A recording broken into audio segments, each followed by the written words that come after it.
Welcome to this 4-part lecture series about Elijah the prophet in medieval Ashkenaz.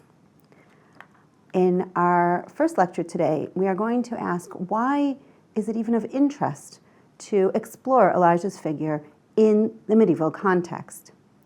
And really, we are going to be asking, what is special about the medieval perspective and that happened between how Elijah was formulated as a biblical figure and then in rabbinic literature, and how we are familiar with Elijah's character in the modern age.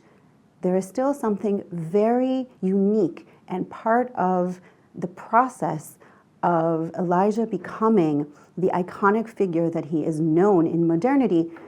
Important things happened in the Middle Ages, and those are the themes that we are going to explore together in this series.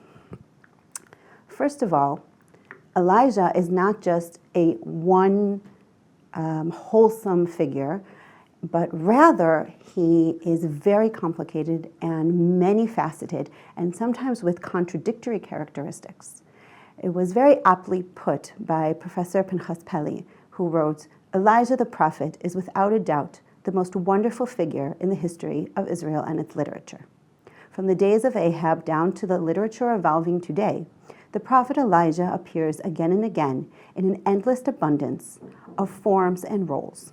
Examining the sources reveals not one Elijah embodying specific characteristics and roles, but rather many Elijahs in an abundance of revelations and incarnations."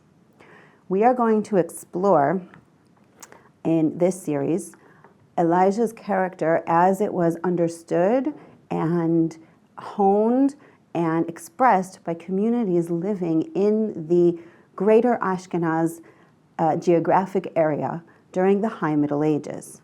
We will see sources that they inherited and collected from previous generations, how they inserted them into their lives and thought and writings and practices and rituals, and through the figure of Elijah communicated important ideals and also reflections of self-identity using these sources and Elijah's figure. So here we have a map of what is known as Ashkenaz. It is a very complicated territory with its own history of overlapping authorities, and we are not going to be zoning in on microhistory and by community and specific differences of minhag, of customs, and of smaller areas, but rather this is going to be a broad strokes Jews in the communities of Ashkenaz in the Middle Ages. In my research on Elijah the prophet in medieval Ashkenaz, I followed certain themes through also chronologically, and today we are going to give kind of an overview of Elijah in the sources as he's developing from the Bible through late antiquity and early Middle Ages, and really what Jews in the Middle Ages had to work with. And then we will speak about apocalyptic traditions and how apocalyptic traditions and talking about end times really reflects how people understood themselves and community self-identity in a present time. And then we will discuss Elijah's presence in circumcision ceremonies. And the final topic is how Elijah was introduced into Passover Seder. However, in this lecture series, we are not going to elaborate too much about Elijah's presence in Passover Seder. If you are interested in that topic, there is a talk specifically on that on Beit Avichai's website from March 2021, and you can go explore that. Really, what we're going to see is that the traditions about Elijah are feeding each other in each cycle, and then they reflect on each other as each arena of his presence becomes more crystallized. then it will reflect back on the arenas before it, and it kind of enriches each other over and over again. And the historical context of each community really brings its own flavor to each of these arenas. Okay, so one of the first times where we see Elijah outside of the Bible is the artwork that decorating the Dura Europos synagogue in Syria. This is a synagogue that was beautifully decorated in the 3rd century, and it is in a very large city called Dura Europos that the artists who were commissioned to decorate the walls of this synagogue were also working on other community projects in the city. There are several buildings of different communities that were in the city that have the same style of decoration. There is much literature about Dura Europos and its artwork and its themes and what stories are included and how the community saw itself and the dress and the connection between East and West, and a lot of rich material. But I would like to just focus on these 2 specific panels of Elijah.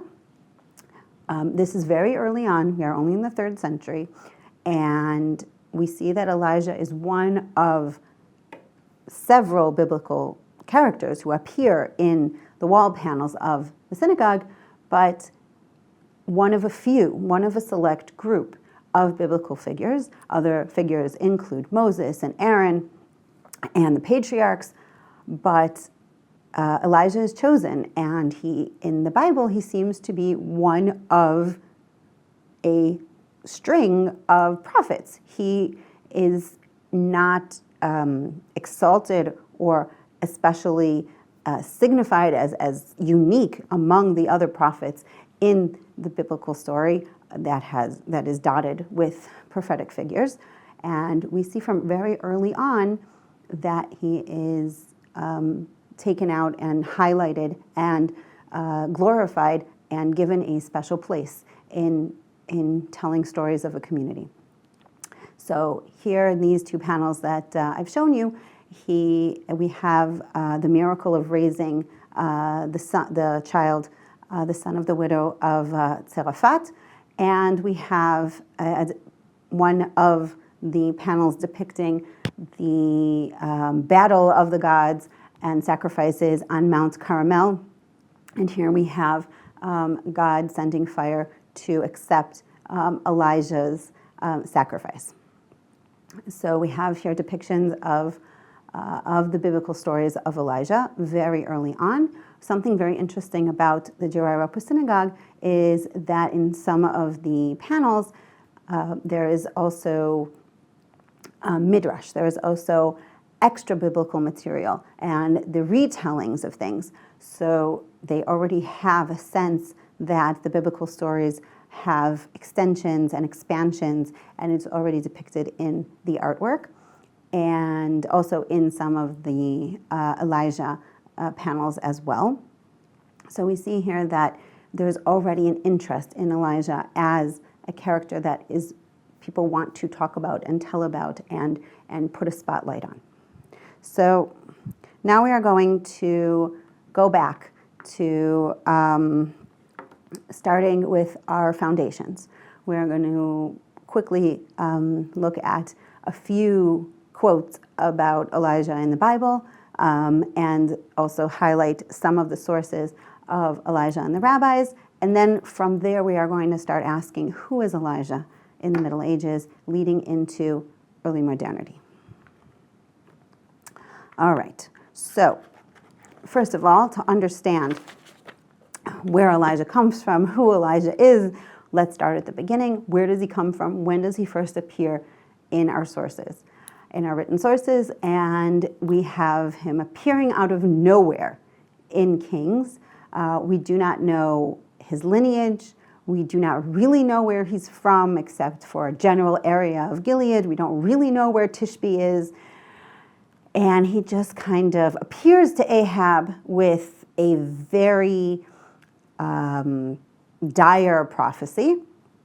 Elijah the Tishbite, an inhabitant of Gilead, said to Ahab, "As the Eternal lives, the God of Israel, whom I serve, there will be no dew or rain except at my bidding." So first we see that he is serving the God of Israel. He is very adamant that God of Israel's commandments should be followed, and he can control the rain. There's a very powerful prophet who can say that there will be no rain until I say so. So we have a very powerful first meeting with Elijah. And also, he's willing to stand up to the king. He has a very strong sense that he is right, and he's coming with God backing him. I'm skipping the famine. He has run-ins with the king. He has all kinds of things happen to him. And then we have this climactic event on Mount Carmel, and the people are swayed to repent and go after the God of Israel again and give up the idol worship. And after it is all ended, it's supposed to rain. And Elijah goes off, up to the top of the mountain and sits down and puts his face between his knees and prays and waits for rain. He keeps sending his servant boy to look and see if rain clouds are coming, and he only gets up when he sees the first rain. He hears that the first rain clouds are approaching. So we have here another side of Elijah who wants to see that now that the people have repented and they can have rain again and they have turned back to God, he really wants to make sure that it happens and that the people will get the water that they need.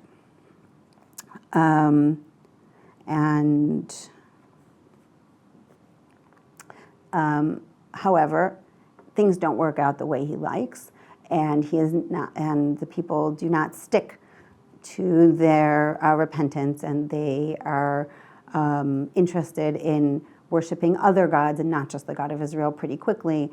And Ahab and Jezebel do not accept Elijah into their court as the court prophet, and he feels like whatever he tried to do became undone, and he runs for his life because Jezebel is running after him and put a price on his head.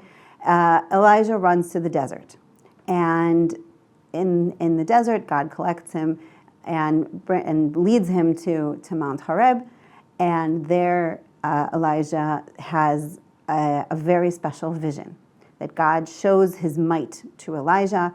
And firstly, God asks him, "What are you doing here?"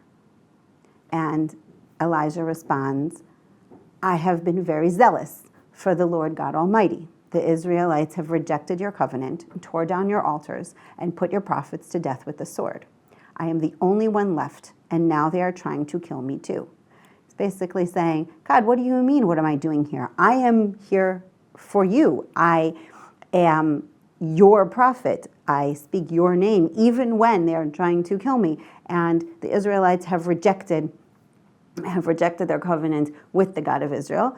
And I am upset about that, and I will do everything I can. And he's kind of gotten to the point where he's giving up that they will ever repent and properly accept the covenant. So God shows him all his might, and he shows him with lots of sound, and finally with the presence of God with silence. And God asks again, "What are you doing here, Elijah?" Now, usually in the Bible, when God asks a question twice, he's expecting a different answer. But Elijah's commitment to his prophecy and his commitment to the God of Israel, his zealotry has not shifted, even after this vision. And he has not picked up, it seems, on what God is trying to teach him, and he's steadfast in his zealotry. And therefore God tells him, you cannot be the prophet for Israel anymore, and he sends him to train his replacement, Elisha. And we see here that the zealotry of Elijah is going to be a key factor in his character. It's a foundational characteristic, but it is going to take on different shades in different contexts and through the different generations. So let's hold that in mind, that we have this zealotry that's very central, but it will not always mean the same thing throughout history. Okay, and so then we have Elijah's ascension. So Elijah finishes his mission of prophecy. He's training Elisha, his successor, and then he's still in contact with some of the kings, and there's more to read, and you can see the narrative chapters in the Book of Kings. But the end of Elijah is very interesting. He's walking together with Elisha on they cross the Jordan River, and as they are walking, a fiery chariot with fiery horses suddenly appeared and separated one from another, and Elijah went up to heaven in a whirlwind. So we have this departure of Elijah from the world of the living, from the natural world, in a fiery chariot, brought up to heaven in a whirlwind, and he's disappeared. And not having experienced death in a natural way, and not in the Bible, not saying, and he died, leaves the door open for Elijah to act beyond his natural life. And this is the opening for Elijah to be able to still communicate with the human world and start moving up and back between the heaven and the earth, that we will see really comes to the fore in rabbinical sources. Okay. Now, Elijah is also one of a few biblical figures that appears beyond the stories, his own narratives. And one of the most iconic places that he appears and foundational text that he appears is in the end of the book of Malachi. The book of Malachi is actually the conclusion of the prophets section of the Hebrew Bible. And we will discuss a little bit more about that soon. But we have the conclusion of the final prophecy of Malachi, who was the final prophetic book. So this is the end of prophetic material in the Hebrew Bible. It ends with, "Behold, I will send you Elijah the prophet before the advent of the great and terrible day of the Lord. And he shall turn the hearts of fathers to the children, and the heart of children to the fathers, lest I come and smite the land with utter destruction." So in these two verses, we have a lot of material about some sort of apocalyptic event. We have a great and terrible day of the Lord. We have some sort of vengeance that will happen on earth at the end of time. We have a connection between generations reforming, and we have Elijah returning.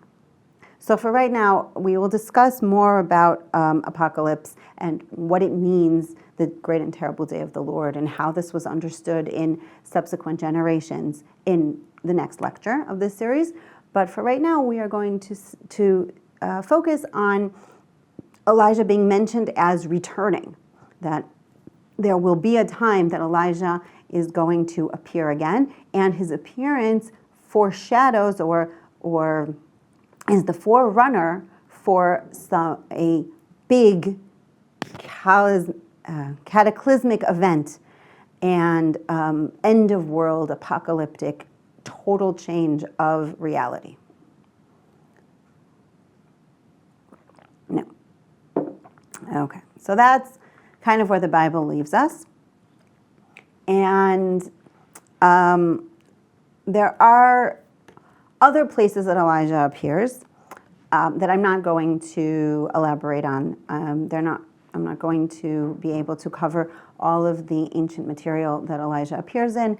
He also plays a role in esoteric literature such as Hechalot literature and the books of Enoch. And of course, there is an entire side of Elijah in Kabbalah and those kind of esoteric texts that developed. And a whole nother body of knowledge, but in this series we are going to focus on a different trajectory.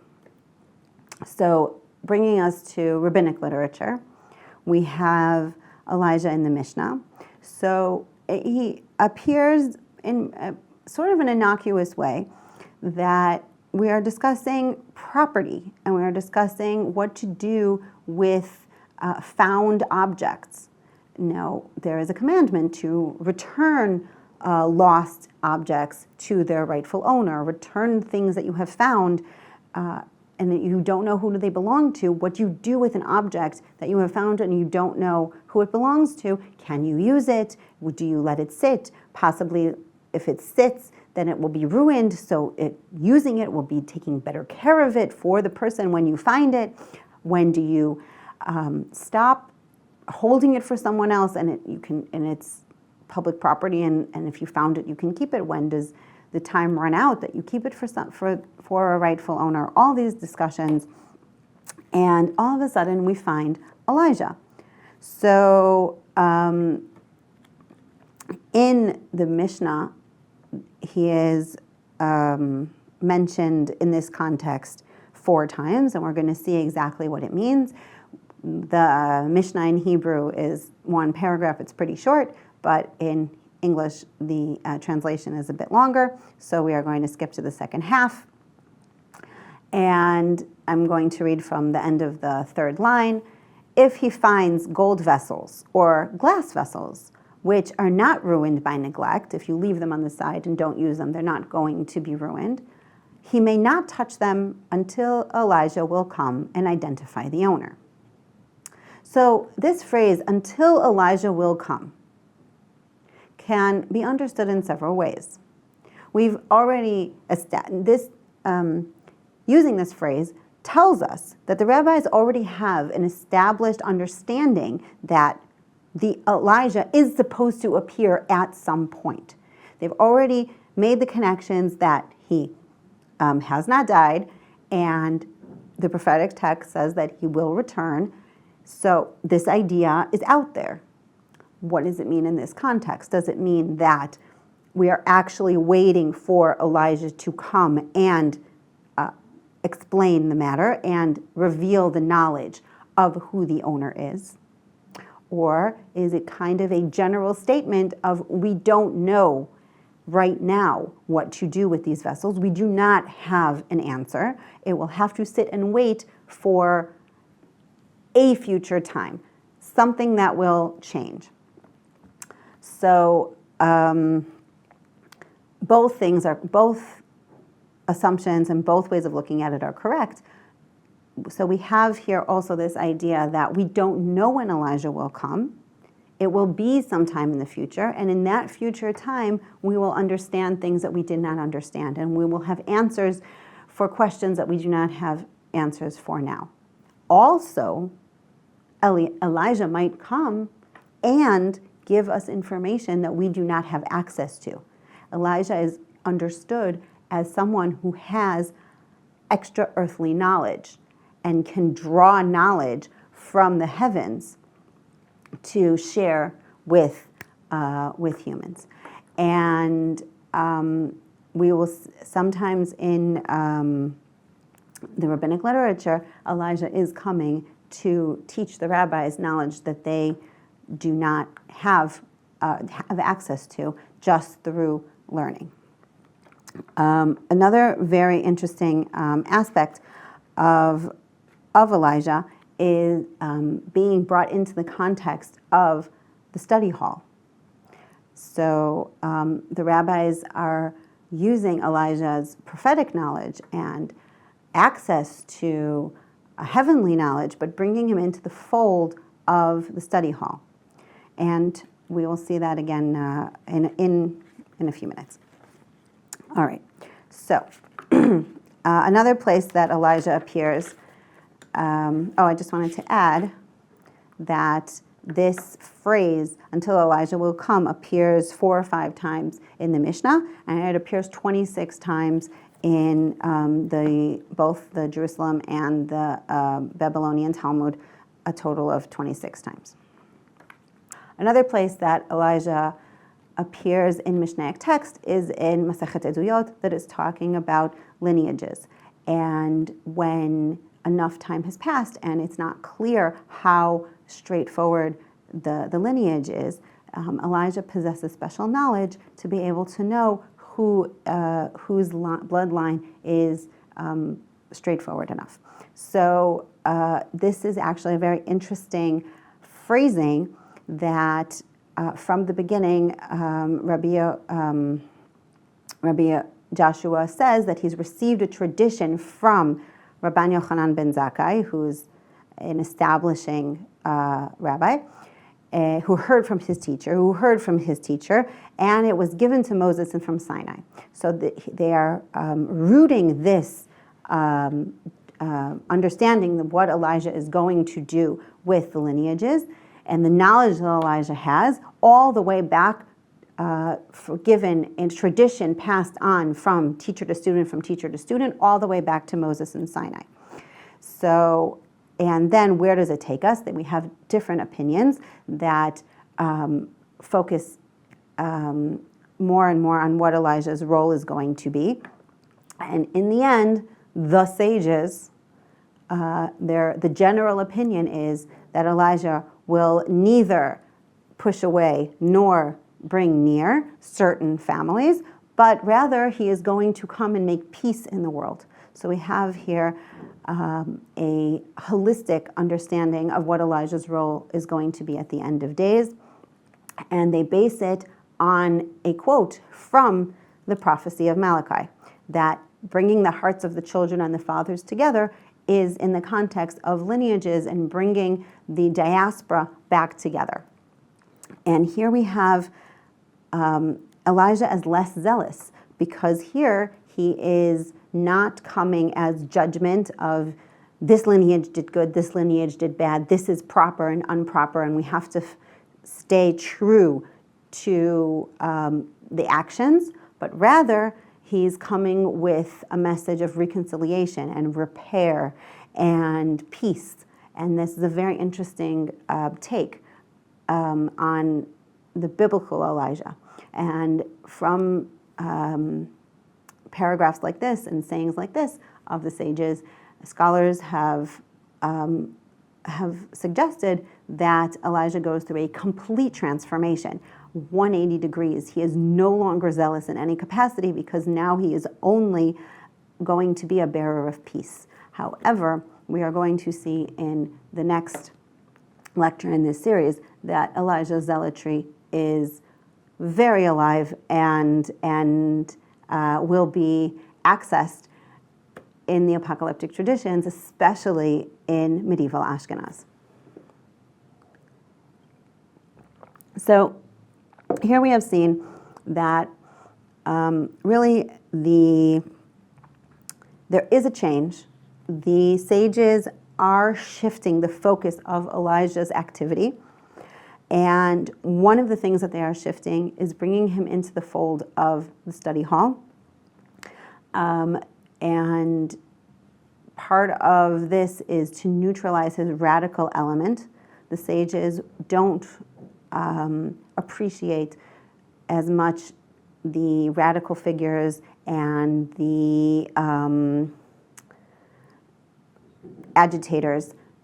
They in the community, in society, they would rather establish laws and customs and ways of interacting and social norms, and for that they want to bring Elijah in because he's a very powerful figure and his presence comes and goes, but they want to bring him in as a student, as a rabbi, as a bearer of knowledge, and less as an agitator and the zealous prophet who he was most of his activity in the Bible stories.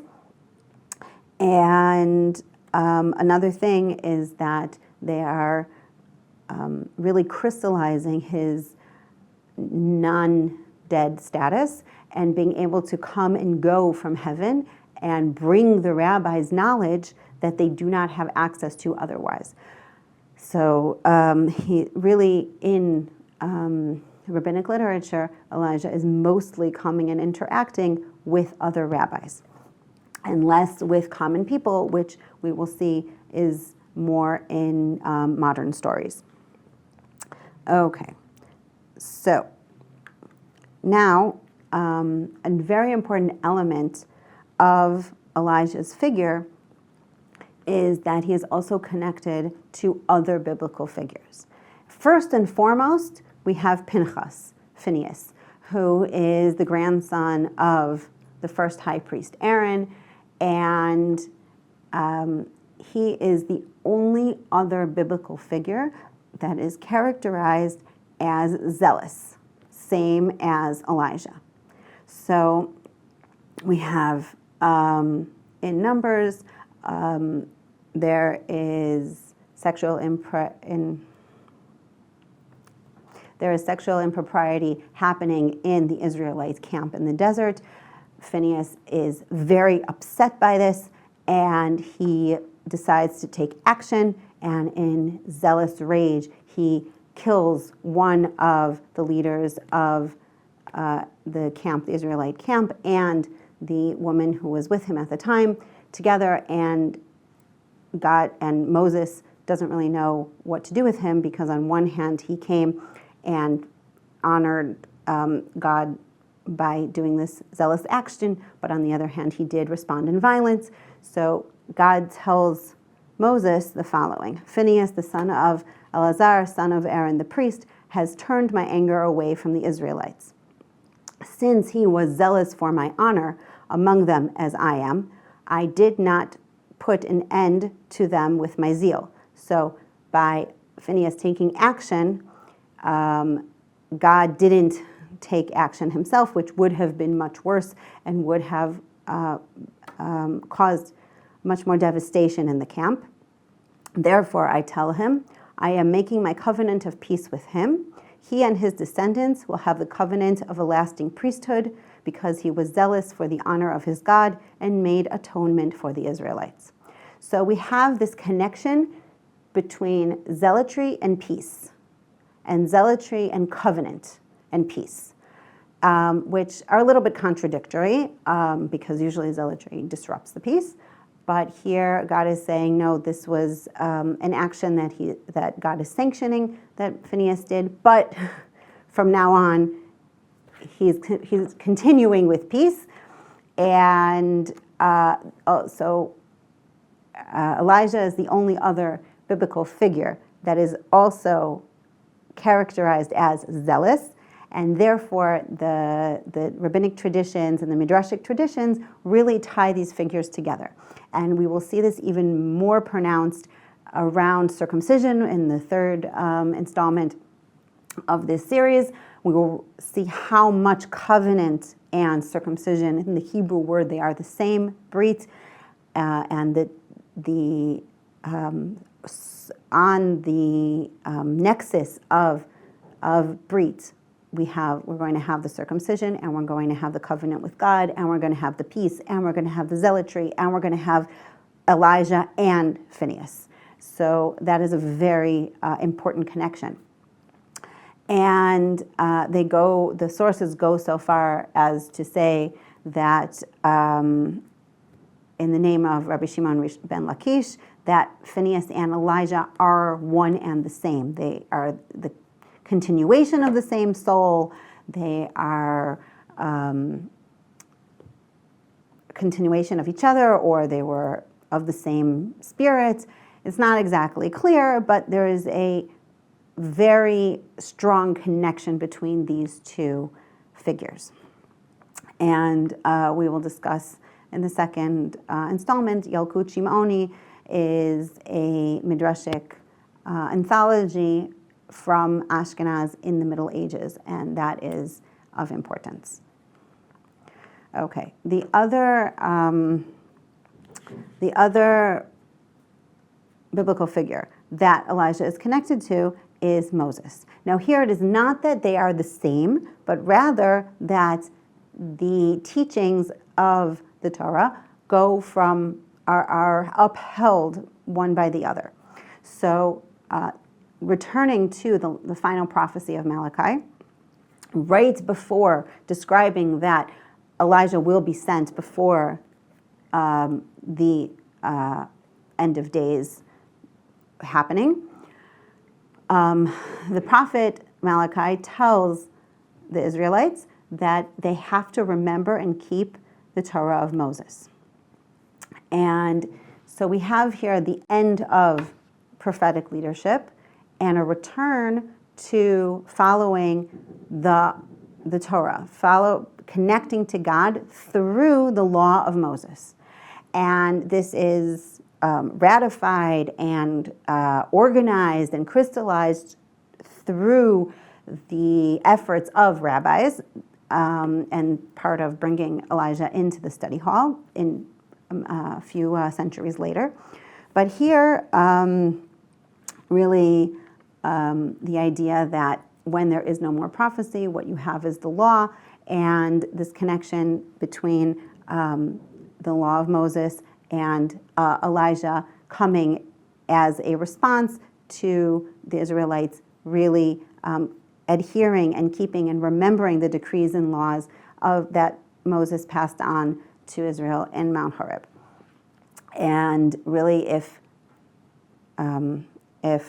Phineas and Elijah are one and the same, the connection to Moses is of teacher and student. Moses is the teacher of Elijah, and Elijah is the student of Moses. So we have a different kind of relationship.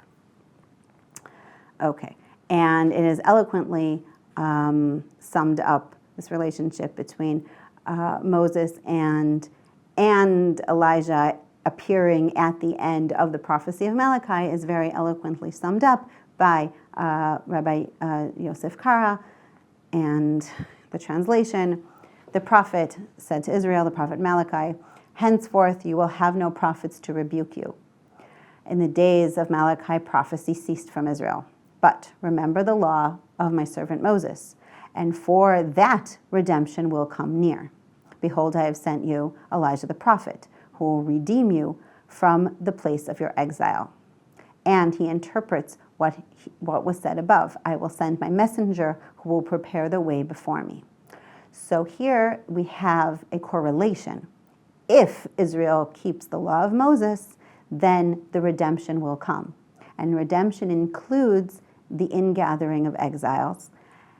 And he refers back to the first verse at the beginning of Malachi's prophecy that will discuss a messenger who is being sent to prepare the way.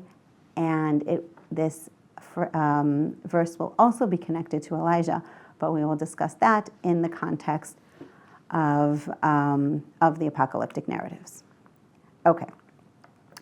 The last topic we will explore today is Elijah's figure in the context of Christianity. It would be impossible to approach the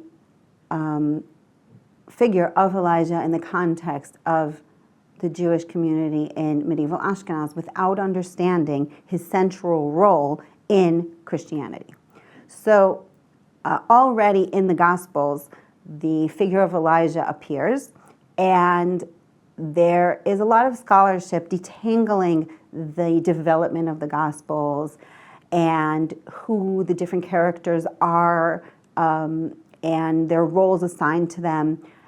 One approach suggests that in the beginning, Jesus saw himself as the Elijah figure who was in a role of forerunner towards a different apocalyptic ending or some sort of event that would happen or somebody else that would be coming. and eventually understood that his role to be something else. However, we are not going to detangle all of the trajectories and scholarship about the development of the Gospels and the tenets of the Christian faith. I'm just going to present the most accepted identification, and that is John the Baptist in the role of Elijah the prophet. And what is the role of Elijah the prophet in the Gospels and in the basis of the Christian faith is that before the appearance of the Messiah, there has to be an appearance of an embodiment of the Elijah figure. As we have seen, based on Malachi and based on the understanding that there will be some sort of end of world and Messiah that will appear, there is also has to be a forerunner, and the forerunner will have a very important role. And so because the forerunner has an important role, it is imperative to identify the correct Elijah. So already in Luke, when the archangel Gabriel announces to Zechariah that he is going to have a son, he already tells him that he will be born in the spirit and power of Elijah. And he is paraphrasing in this verse from Malachi's prophecy. And he will go on before the Lord in the spirit and power of Elijah to turn the hearts of the parents to their children and the disobedient to the wisdom of the righteous. So he has a role of admonishing and convincing people to atone and to repent, and that echoes Elijah the prophet's activity in Kings to make ready a people prepared for the Lord. He is the forerunner. Something else. After Elijah's mission, there will be the coming of the Lord. So that is the most widespread identification of John as the personification of Elijah. Now, what is his role? And also, Jesus identifies John as Elijah in Matthew. And this is the one who is written about whom it is written, and he quotes from Malachi and identifies as John the Baptist. Yet whoever is least in the kingdom of heaven is greater than he, and if you are willing to accept it, he is Elijah who was to come. So we have a very clear identification. What is John's role as Elijah? So properly identifying Elijah allows Elijah to properly identify the Messiah. And we will see this more pronounced in the discussion of apocalyptic traditions. And John has the role of even telling Jesus himself that he is the Messiah, of making Jesus identify his true calling and his true essence. And this happens in several ways. In the Gospels, it happens during, Jesus goes to be baptized in the Jordan by John, and John tells him that he is greater than himself, and he is actually the Messiah, and there is also confirmation, a heavenly confirmation of this. And another way that this is shown is through artwork, where we have the figure of, here we have the figure of John pointing to the figure of Jesus and saying, this is, look, the Lamb of God who takes away the sin of the world. He is pointing and identifying Jesus as the Messiah and as the one who is supposed to do all the roles that Jesus fulfills in the Gospels and onward in the Christian faith. So we have this very important role that once you know who the Elijah figure is the one who identifies the Messiah. Now, there is a connection, and we will see that this role of the Elijah figure also comes up in the Jewish sources. The ability to identify the true Messiah will come up also in the Jewish narratives of the apocalypse and Elijah's roles. Okay. There is also a connection between Jesus himself and Elijah that is not connected to the essence of their role, but rather the prefiguration of events that happen in the Hebrew Bible and the Old Testament that will happen again in the New Testament. So we have here the prefiguration of Jesus' ascension in the beginning of Acts.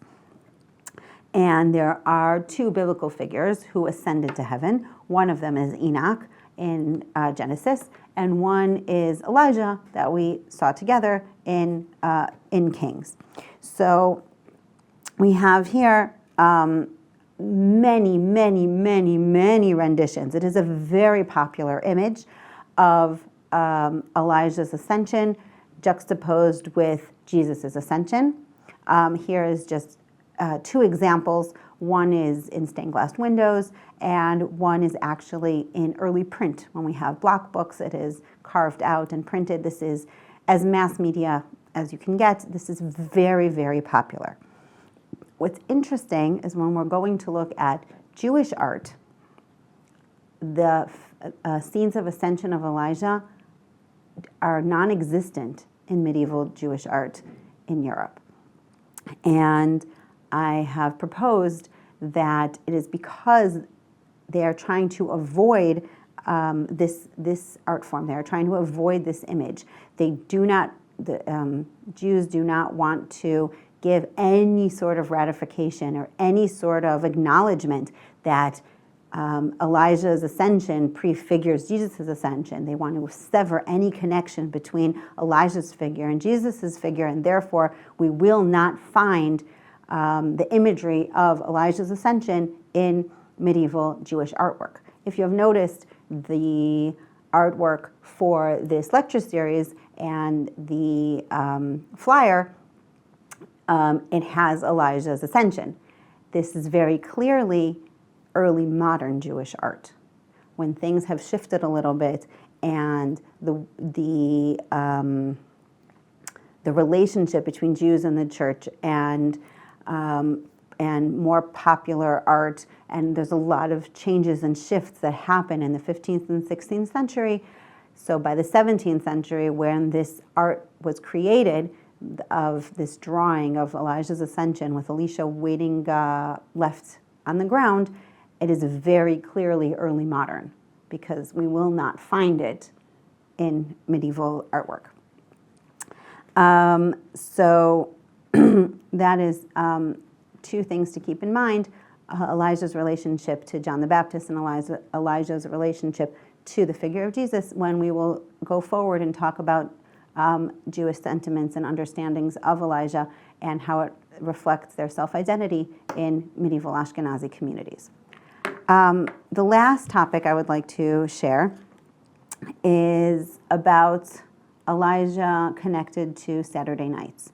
And this really connects to Elijah's characteristic of being liminal. So in the Bible, Elijah moves between the desert and inhabited cities, and he's not quite dressed. He's a wild man. He's not quite in society, and he's with God, and he's a very liminal figure. He appears and he disappears. And Obadiah says about him, the wind takes you from place to place. So this liminality of Elijah, and especially after his ascension, we have him moving liminally from heaven to earth. He's very apt to appear in the liminal time between the end of the Sabbath and the beginning of the new week. And this liminal time is fraught with danger because it's in between, it's after the protection of the Sabbath and the holiness of the Sabbath, falling back into the mundane. So there is a tradition of Elijah bringing good tidings and kind of protecting Israel during this liminal time and movement from the holy back to the mundane. And it is explained, this tradition of telling stories about Elijah and reciting poems that tell his story and have to do with him during Saturday nights. So the tradition of reciting the verses of Elijah and poems based on his name after Shabbat is because it is said in the Tosefta that after Shabbat, Elijah, may he be remembered for good, sits under the tree of life and records the virtues of those who keep the Shabbat. So here we have a late medieval explanation that Elijah is using the time after the Sabbath to record the merits of Israel. So here we have the peace side of Elijah, that he is bringing good tidings, and he is writing down Israel actually keeping the covenant and making sure that they are, because also Sabbath is called covenant in the sources, and Elijah is recording those who are continuing to keep the covenant, even though in the Bible he said that they rejected the covenant. And so here he is showing that he's still standing up for those who are continuing to keep the covenant. And really, on Saturday night, all of Elijah's positive traits come out. Being liminal is not a threat, it is a protection for Israel. And he is also calling for redemption. Another source in the Talmud says that Elijah cannot come to forerun and declare the redemption on a Friday because people are busy getting ready for the Sabbath, and he cannot come on Sabbath because he can't travel so far on Sabbath because Elijah is subordinate to the law and subordinate to the study hall and the rabbis, so he cannot travel. And the first time that he can come in the new week is on Saturday night. So there is a hope that Elijah will appear to exclaim the redemption on a Saturday night. And all of his positive traits come out during this time. So there are many, many poems describing how Israel needs redemption in its dark time, and please send Elijah to begin this redemption. Okay. In this introductory lecture, we talked about the basis of where Elijah's figure developed until he will be met and talked about in medieval Ashkenaz and how they will configure his presence of his character. And really the biggest shift from the Bible Elijah to the post-Bible Elijah is not that his zealotry disappears. It's not completely taken out of his personality, but rather it shifts focus. And instead, and I'll read the paragraph, Elijah claimed the honor of the Father, but not the honor of the Son. As it is said, I have been very zealous for the Lord. And what is stated in this regard? And the Lord said to him, go return on your way. What is the intent of this? He does not desire your prophecy, because you did not claim the honor of Israel. So Elijah in the Bible is very zealous for the God of Israel at the expense of the Israelites. And Elijah, post-Bible, is very zealous for the Israelites, for the Jews. He is advocating for them, bringing special knowledge from heaven to earth for the rabbis to be able to form the law more properly. He is going to advocate for redemption, and we are going to see this very central in the next topics that we are going to discuss. So we are going to see a shift in focus that Elijah's zealotry is going to be be claimed by the Jews in medieval Ashkenaz and used as Elijah advocating for them towards heaven. And we are going to start with the discussion of apocalyptic traditions. Thank you very much.